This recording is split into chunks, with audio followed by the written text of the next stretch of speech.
విషాదకరమైన సంఘటన. సామర్లకోట, వేట్లపాలెం సుమారు ఈరోజు జరిగిన సంఘటన ఆధారంగా 21 మంది చనిపోయారు. ఈరోజు ఒక వ్యక్తి 20 మంది ప్లస్ ఈరోజు ఒక వ్యక్తి లోవరాజ్ అనే కార్మికుడు కూడా చనిపోవడం జరిగింది. అయితే 3 నెలల క్రితం మండపేట, రాయవరంలో జరిగిన సంఘటనలో, అది ఫైర్ వర్క్స్లో జరిగిన సంఘటనలో 10 మంది చనిపోవడం జరిగింది. తర్వాత ఈ ఫైర్ వర్క్స్ అన్నిటిని కూడా కొన్ని రూల్స్, కఠినమైన రూల్స్ ఫ్రేమ్ చేసి, ఫర్ ఎగ్జాంపుల్ మండల లెవెల్ కమిటీ కూడా వేయటం జరిగింది. ఆ కమిటీలో తహసీల్దార్ గారు కానీ,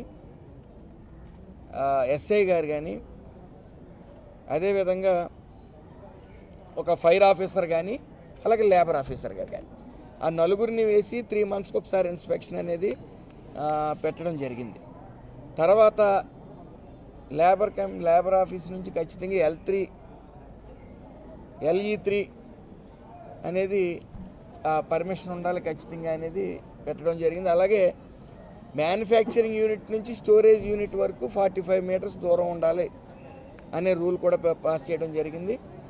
అలాగే డ్రైవింగ్ ప్లాట్ఫామ్ కూడా మ్యాక్సిమం ఎంత దూరం పెట్టగలిగితే అంత దూరం పెట్టడం కూడా జరిగింది. అదేవిధంగా ఈ ఫైర్ ఎక్స్ప్లోజర్స్ ఏదైతే ఉందో అది 15 కేజీలను మించి ఉండకూడదు అనేది కూడా ఆ రూల్లో ఉంది. అదేవిధంగా ఎవరైతే లేబర్ ఉన్నారో అన్నేమ్డ్ ఇన్సూరెన్స్ ఉండాలి. అంటే ఈ లేబర్ మారుతూ ఉంటారు కాబట్టి అన్నేమ్డ్ ఇన్సూరెన్స్ అనేది ఉండాలనేది కూడా రూల్స్ ఫ్రేమ్ చేయడం జరిగింది.